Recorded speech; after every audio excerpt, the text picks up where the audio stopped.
The year is 2400 BC, and it is night in ancient Egypt. You are an old man living in a small village in the Egyptian delta. It's been a long day. You've worked hard as a farmer tending your crops. Now you walk home with your wife and children. You stop at the market stall of a woman you know. You greet her and she hands your son a loaf of bread, and you pay her with some copper. Your daughter hugs a cat and you all continue home. You pass by other villagers heading to their home. Some have fishing nets over their shoulders. Others have fresh fruit or flowers. Soon you reach your home, a small mud brick house made from sun-baked clay. You open the door and step inside. This is your sanctuary. Your house is very simple. One main room made from packed clay and sticks, serving as both a living space and bedroom. There are no chairs or tables, but your family's woven reed. Mats are laid out, ready for resting. Your daughter gives one to her cat, and you hand out bowls of lentils and barley bread to your children. For tonight's dinner, there wasn't much variety, but it is nourishing. After eating, your children help finish weaving a new basket, then run out to play under the desert sky. You sit next to your wife, and a dog curls up at your feet. The evening is still warm, but soon the desert night will bring cool relief. You chew on some dried figs. The crescent moon and stars peek through the thatched roof opening. The Milky Way stretches like a river across the heavens. You gaze at the stars and think of the Pharaoh. Every night he looks to the same sky, yet he lives in unimaginable luxury while you have so little. You wonder what he's doing right now, far away in his palace. You shake your head, pushing such thoughts aside. There is little point in envying the Pharaoh. Your life is harsh, but it is also peaceful. Your fields are blessed by the annual flooding of the Nile. The afterglow of sunset paints the western sky in hues of orange and purple. Soon it will be dark, but your house is open to the elements. No glass windows keep out the darkness. The night is filled with sounds, the buzz of insects, distant music from the temple. Your dog growls softly at a small lizard darting across the floor. You swat away a fly that lands on your food bowl. A chill wind sweeps down the valley, rustling the reeds, growing outside your home. You shiver and pull your thin blanket tighter around your shoulders. It is getting colder. Pavo. You sit closer to the embers of the fire, watching the flames dance. The hours pass slowly. You are tired, but sleep does not come easily. You toss restlessly on your mat. Your joints ache from a hard day's work. Your mind wanders to your son, who will start working the fields with you soon. What kind of man will he become, you wonder? The dog stirs at your feet. Your wife snores lightly. Mute, you can hear the nearby temple celebrating the gods with song and dance. The rhythmic chanting slowly lulls you into a peaceful state. You close your eyes, letting the music wash over you, and in the quiet peace of the desert night, you finally drift into sleep. Welcome back, time We hope you enjoyed your visit to ancient Egypt. If you could leave us a comment about what you thought of tonight's experience, we would appreciate it. We are always looking for ways to improve our time travel tours. Also, don't forget to check out our other videos. Who knows where else we might send you next. Until then, here's wishing you a good night from wherever and whenever you may be. The year is 2345 BCE. You are a man living in a small village near the River Nile. It's late in the day, so you lay down on your reed mat, ready to go to sleep. But first, you make an offering of wine and bread to the gods and ask them to watch over you during the night. Then you turn onto your right side, the side that the Egyptians believe is blessed by the sun, and fall asleep. When you wake up, you find that the bread is gone, but the wine remains. Your wife tells you that she saw your car leave your body last night. She said it took the form of a beetle and flew away. What does this mean? Well, only one person can tell you. The priests at the temple complex of the city. So you head into town, eager to learn about your future. Dreams were very important in ancient Egypt. More than just images flashing before our eyes when we sleep, there were messages from the gods, a way for them to communicate with us about our future or give us instructions. If you were in danger, perhaps an animal was plotting to kill you. Or, if you were a pharaoh, maybe the gods were telling you about a rebellion brewing among your people. Dreams could warn you about anything, and ancient Egyptians believed that these dreams didn't just come from the subconscious mind, but from the spirit that resided within us all.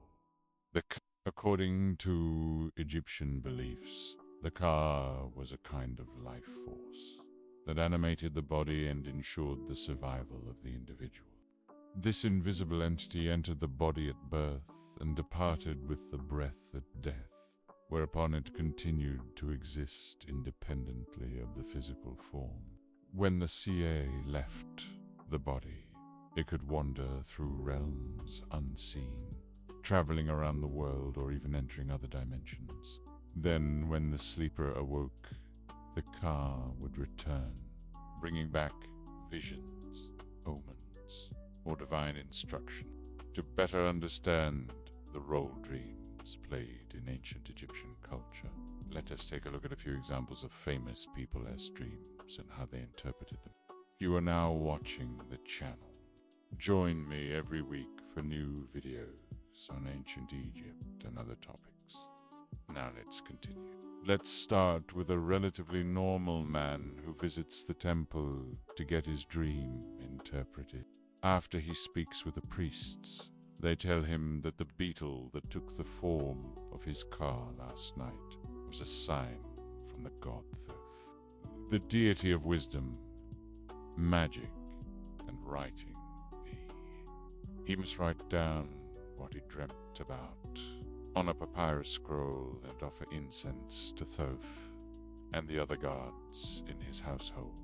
In exchange, Thoth will help him in whatever endeavor he turns his mind to. This man might have been successful in school, able to pass on knowledge to his students, or maybe he became a master craftsman, passing on his skills to the next generation. Whatever he did, it was probably something related to writing, since that was what the god Thoth was most associated with. But not everyone was so lucky. Imagine you're a pharaoh ruling over Egypt.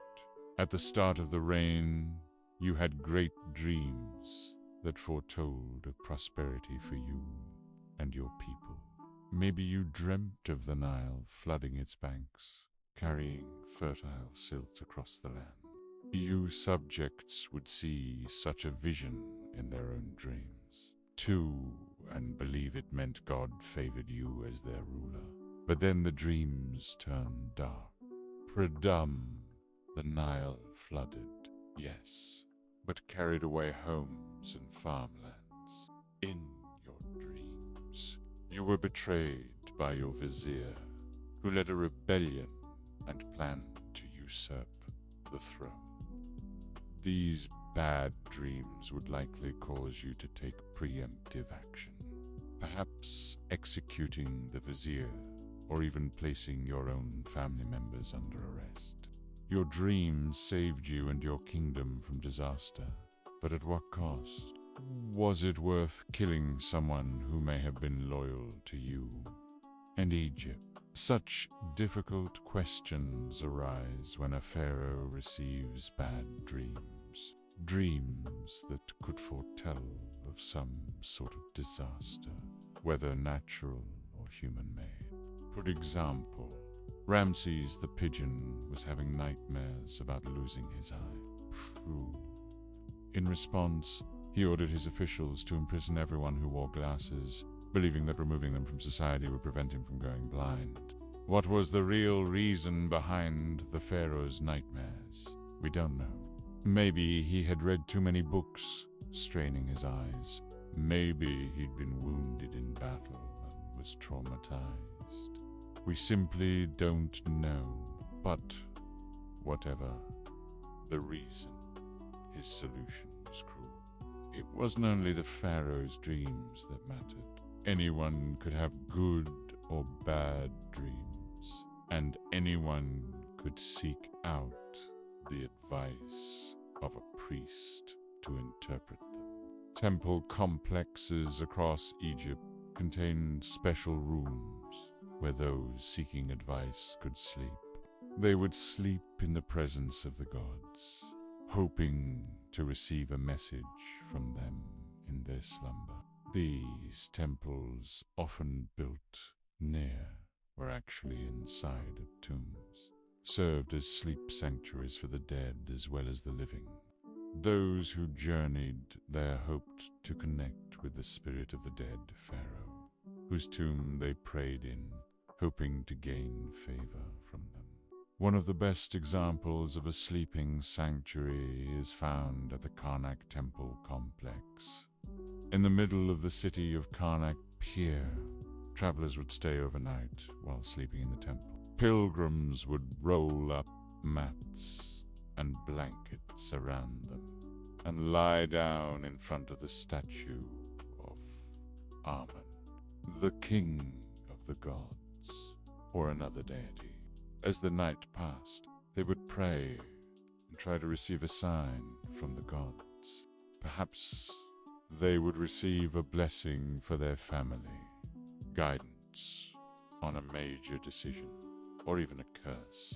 Some visitors marked their walls with the date of their visit and wrote down the content of their dreams, giving us insight into what people hoped to receive from the gods. One visitor named Rinaf wrote, "I dreamed that a man told me to get my house rebuilt because it was collapsing." Another person wrote that a man sent him a New Year's gift of 100 silver pieces. Sometimes people didn't get what they asked for, however. One individual wrote that he dreamed Amen scolded him for taking offerings to the tomb of a woman who was buried there. Imagine being in this temple complex, lying down in front of a giant statue of a pharaoh, waiting for the god to speak to you in your dream. You might wonder why the people of ancient Egypt worshipped this particular pharaoh. His name was Tut. He ruled from 1332 to 1323 BC.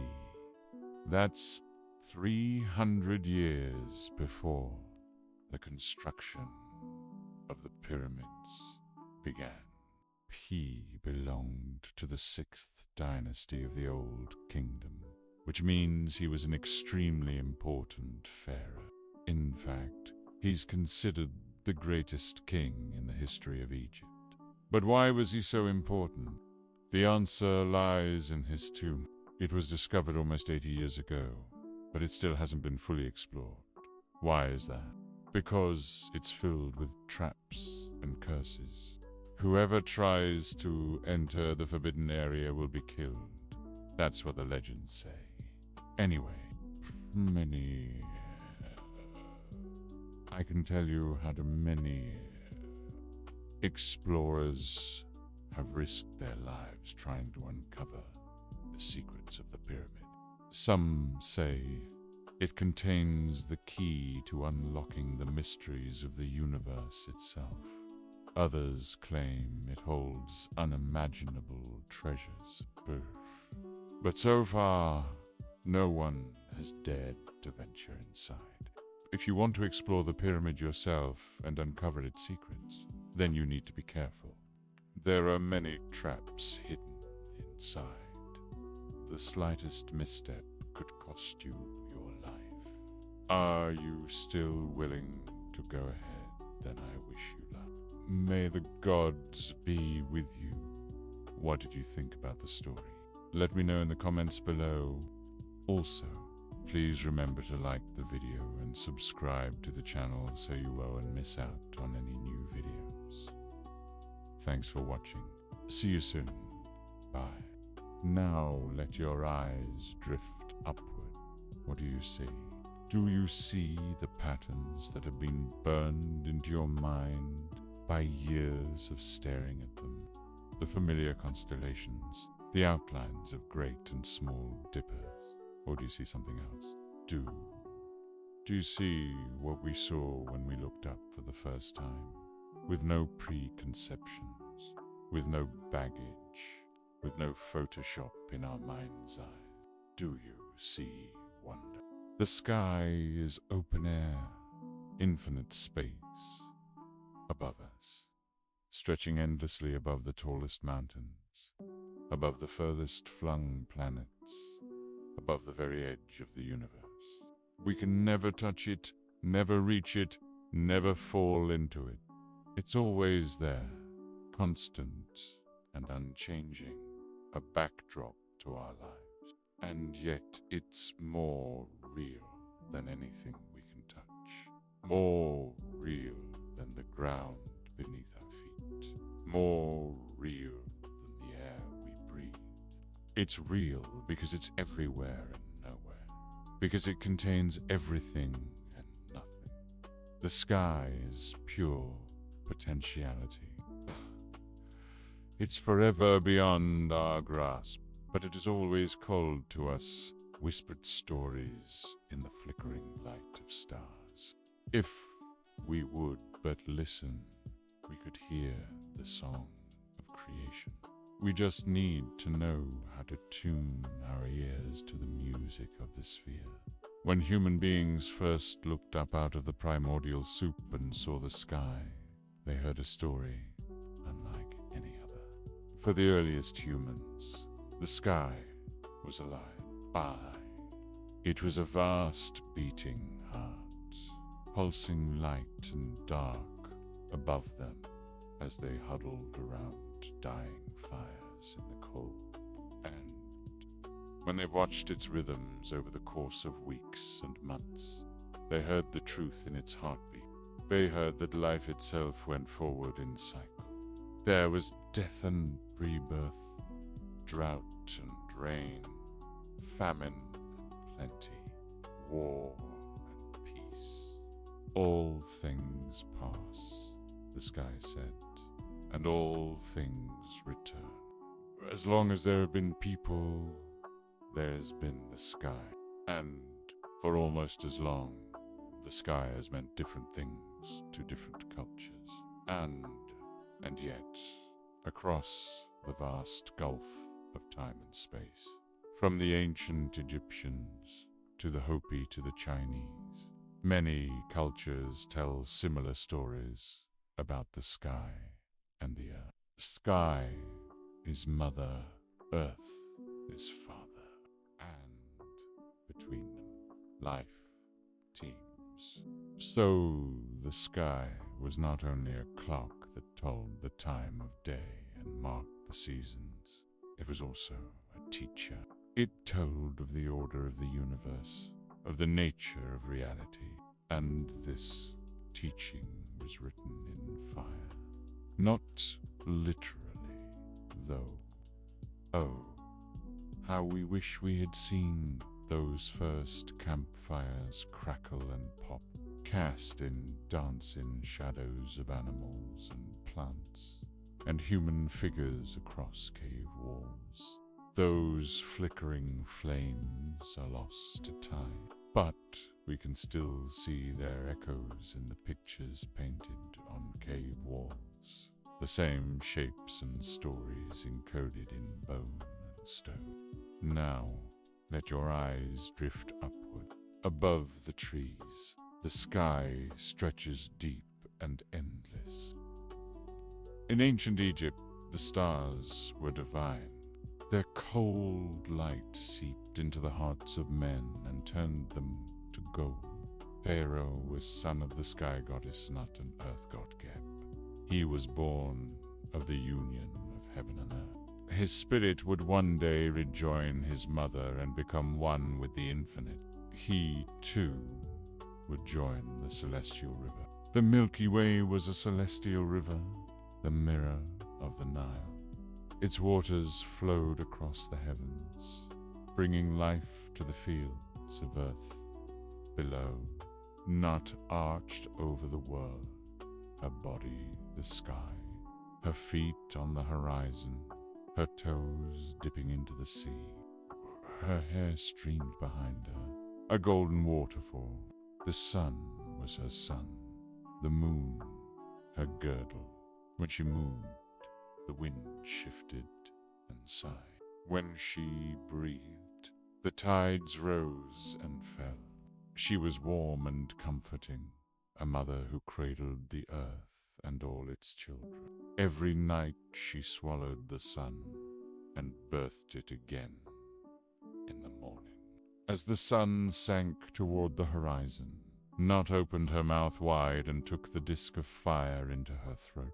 Bee glowed red hot, then white hot, then blue hot, until it disappeared into the black void of her belly. Then darkness fell and the cold of night pressed in. By as the hours passed, a new light began to stir within her. A tiny spark at first, then a roaring bonfire. With the first fingers of dawn, she belched forth the sun, and the disk of fire climbed the ladder of heaven, and climbed higher and higher until it spilled light across the world. Bees. So, when the Pharaoh died, he would rejoice, because he would one day be reunited with his mother. To sleep beneath the stars was to be held in her embrace. The Pharaoh's tomb was filled with treasures, food and gold and beautiful clothes, enough to sustain him and amuse him throughout eternity. But most important of all was the Book of the Dead. It contained the words and prayers and incantations necessary to guide his soul through the underworld and back to the land of the living. The journey through the underworld was perilous, filled with terrifying creatures and fiendish traps. The dead pharaoh needed every advantage he could get. So, before he was even laid in his tomb, his entire life was reviewed, weighing his good deeds against his bad, ensuring he'd done everything he could to make amends. Only then would he be allowed to cross the scales and enter the field of reed, the final destination of the soul, where he would live for eternity in peace and happiness. In the old days, after the Nile flooded and the fields were ready for planting, the Egyptians celebrated the season of growth with a festival honoring the sky goddess Nut. It was a celebration of life, fertility, and the bounty of the earth. Men and women danced before the rising sun, calling out to Nut as she floated across the sky. But the pharaoh was the only one who could speak to her directly. So while others danced, he stood apart, arms outstretched, calling to his mother, begging her to watch over the crops, to bring rain when the fields were dry, to calm the river when it grew too wild. It was an intimate moment between Pharaoh and sky, a private conversation carried on the wings of the wind, and it was sacred. But the sky is more than just a goddess. It's also a king. In China, the sky was a mighty emperor, far off and unknowable, but whose power was felt in every season, every month, every hour. The Chinese looked up at the sky and saw order, and they heard the music of the sphere. Bee mapped the stars and tracked their paths, and created a calendar based on the movements of the heavens. They honored the sky with sacrifices and prayers, and they asked the sky to help them keep order in their lives. Pa, the Hopi, tell a similar story. In Hopi mythology, the sky is a giant turtle, the earth maker. He carries the weight of the world on his shell, and the stars are his markings. They guide the Hopi people as they travel across the barren land. They mark the solstices and equinoxes and help the Hopi farmers plant and harvest their crops. The earth maker doesn't just give gifts, he demands respect. And if the Hopi people forget that, he will punish them. Droughts and floods and blizzards, all are the Earthmaker's way of reminding the Hopi of his power. They must always remember that they are at the mercy of the sky. We are all at the mercy of the sky. Storms and sunshine, snow and rain, heat and cold. Our lives unfold beneath its gaze. We build our societies and our cities and our monuments, and we think we are safe. We think we are masters of our fate. But the sky laughs, and the wind sighs, and the river rises, and the rain falls. We are at the mercy of the sky. All around the world, the sky has been worshipped as a god. The Greeks called it Uranus. The Romans named it Sir. The Aztecs knew it as Tlaloc. By whether we call it by name, or simply point upward and say, there. The sky is something that has always been with us, something that we have always depended upon, something that we have always feared. It is the source of our life and the cause of our death. It is the womb that cradled our ancestors and the grave that will one day hold our bones. When we look up at the stars, we are looking back through time. We are seeing the light of distant suns that shone on the faces of our ancestors long ago. We are connected to the sky by an invisible thread that stretches back through millennia. And if we listen carefully, we can hear the whispers of our past. When we look up at the sky, we are reminded of our place in the universe. We are small and insignificant, yet we are also part of something greater than ourselves. We are connected to the stars, to the planets, to the galaxies, all swirling together in a cosmic dance. And when we feel this connection, we are filled with awe and wonder. We realize that we are part of something bigger than ourselves, and that our lives are just a small part of the grand tapestry of existence. So the next time you look up at the sky, Take a moment to appreciate the beauty that surrounds you. Remember that you are part of something greater than yourself. And that your life is just a small part of the grand tapestry of existence. Let the sky inspire you, fill you with wonder, and remind you of the interconnectedness of all things. The night brought more than dreams. It brought fear. Jackals howled. Scorpions crept across the sands.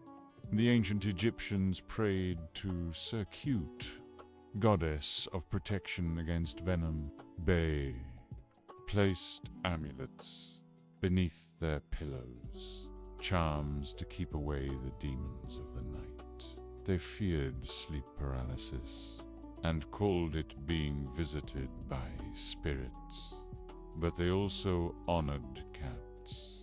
Cats who guarded homes, who chased away snakes, and who curled beside sleeping children.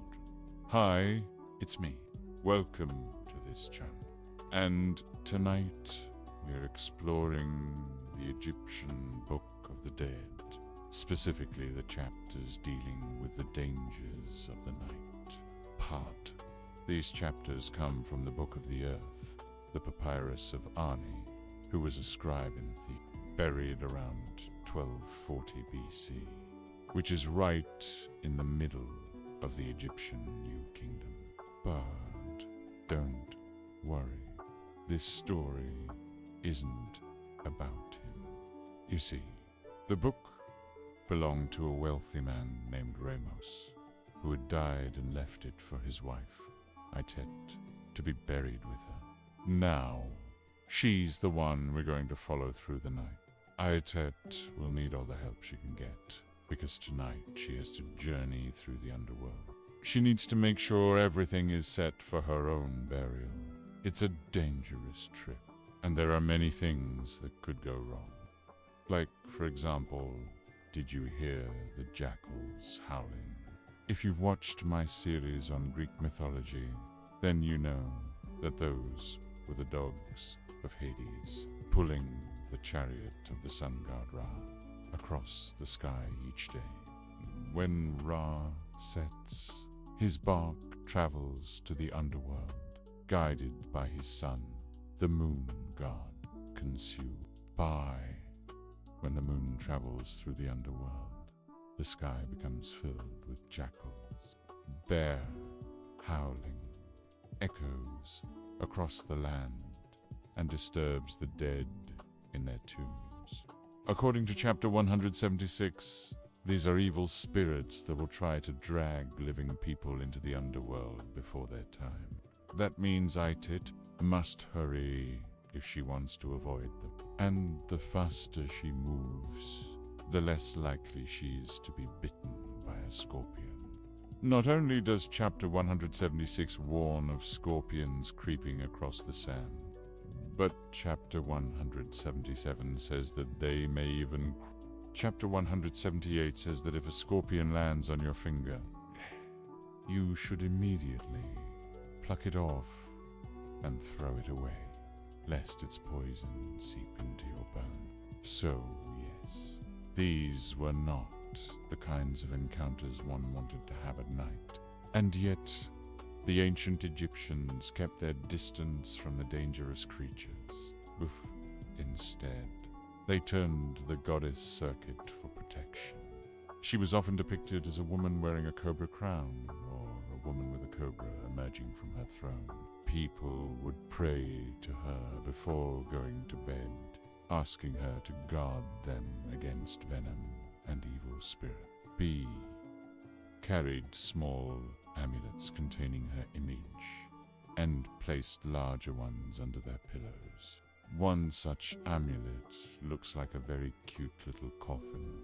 We can see the deceased person inside sleeping peacefully. Even though he looks peaceful, he's having trouble breathing. You can tell because his diaphragm is sticking up, and that's a sign that he's experiencing sleep apnea. Sleep apnea happens when your airway closes off and you stop breathing while you're asleep. In order to wake yourself up, your body will start making a loud noise. So in this case, the man is probably choking on his own tongue. Bet that S.Y., yes, shone with one hand covering his mouth and the other reaching out for help. This little carving is probably supposed to represent the man's guardian spirit. Please, dressed in a lion's skin and has a long tail attached to his loincloth. His main job is to protect the dead person's body, but he'll need some help doing that. After all, he's only one guy and there are a lot of potential threats to deal with. First, there are the demons of chaos. They love messing with human beings, and one of their favorite ways of doing that is to attack people while they're sleeping. Try in the pyramid texts, which were written during the Old Kingdom. There's a chapter titled, "A Heart's Desire Comes in the Night." The first part of the chapter describes what we might call nightmares. The speaker is begging his heart not to wander around the house at night, not to eat or drink or copulate with demons, and certainly not to fly away. This section reflects an ancient Egyptian fear that demons might try to trick the dreamer into doing something shameful or foolish. But other times the demon attacks were much more violent. One false step could lead you to fall into a burning pit or be swallowed whole by a giant crocodile. If the demon manages to bite you, they will suck your soul out of your body and take it to hell. That's why the protagonist of our story is always looking over his shoulder. He knows the demons roam the streets at night and will pounce on anyone who wanders outside. And you never know what kind of form they might take. Sometimes they look like animals, especially animals that were considered dangerous at night, like baboons, hippopotamuses, and crocodiles. But sometimes they look like everyday objects, like a flower pot, a chair, or a basket. That's why our hero doesn't just walk around his house. He also walks around his garden and examines every plant carefully. If any of those flowers turn out to be demons, he can easily defend himself against them. Why? Because he's armed with 2 magical boomerangs. Okay, you might be wondering why boomerangs. Well, it turns out boomerangs were invented in pre-dynastic Egypt, sometime before 3000 BC. Well before they were used in Australia. But in the context of this story, they aren't just weapons, they're magical weapons. Each time the hero throws one, it returns to his hand and knocks another demon out cold. Now, I know this scene might seem silly, but remember that people back then didn't have much entertainment. No TV, no video games, no so they got their fun wherever they could, even in their religious texts. Just think about it. A guy in a loincloth chasing demons around his garden with magical boomerang. It's like watching a Bugs Bunny cartoon. The last thing our hero has to watch out for are the snakes. That's why he keeps a cat close behind him. Cats are fast and agile, so they can easily take care of any snake that slithers too close. Plus, the cat is magic. You see, cats were sacred animals. In ancient Egypt, they were associated with the goddess Bas, who was typically depicted as a woman with a cat's head. She was a domestic goddess whose many responsibilities included protecting pregnant women and children. That's why cats were seen as particularly protective animals. If one lived in your house, it was there to keep you safe. Another reason cats were revered was because they were excellent hunters. There's a story from the 6th dynasty about a cat named Arpakich who lived in the house of a man named Peter. One night, while Pete Osiris was sleeping, a poisonous snake managed to slither into his bedroom. Luckily, Rafi quickly killed the snake, saving Pete Osiris's life. As a reward, he gave the cat some milk and buried it with honors when it died. Stories like that are the reason why you often find cats buried in the tombs of ancient Egyptians. Sometimes the cat's mummified, just like the owner, but usually it's just buried with some basic offerings. In our papyrus, you can actually see 2 cats. The one in the front is guarding the house, and the one in the back is chasing away Snake. Boom.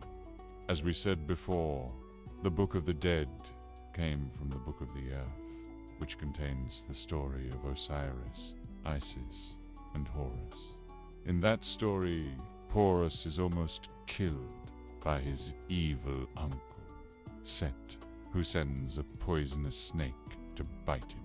Luckily, Horus is saved by the goddess Nephthys, who sucks the poison out of his wound. Nephthys was another divine feline, often depicted with a house cat's head instead of a lion's head. She was a minor goddess, but she was still important enough to have her own funerary cult. Like most versions of the Egyptian afterlife, the journey takes several days. On the first day, the deceased person goes to the Hall of Truth, where their heart is weighed against the feather of justice. If they're found wanting, their heart is eaten by an enormous demon. If they're virtuous, they're allowed to continue on their journey. On the second day, they travel through the underworld and pass by the guardians of the Duat. On the third day, they reach the Field of Reeds, where they're reunited with their loved ones and live happily ever after. And through it all, they're protected by their guardian spirit.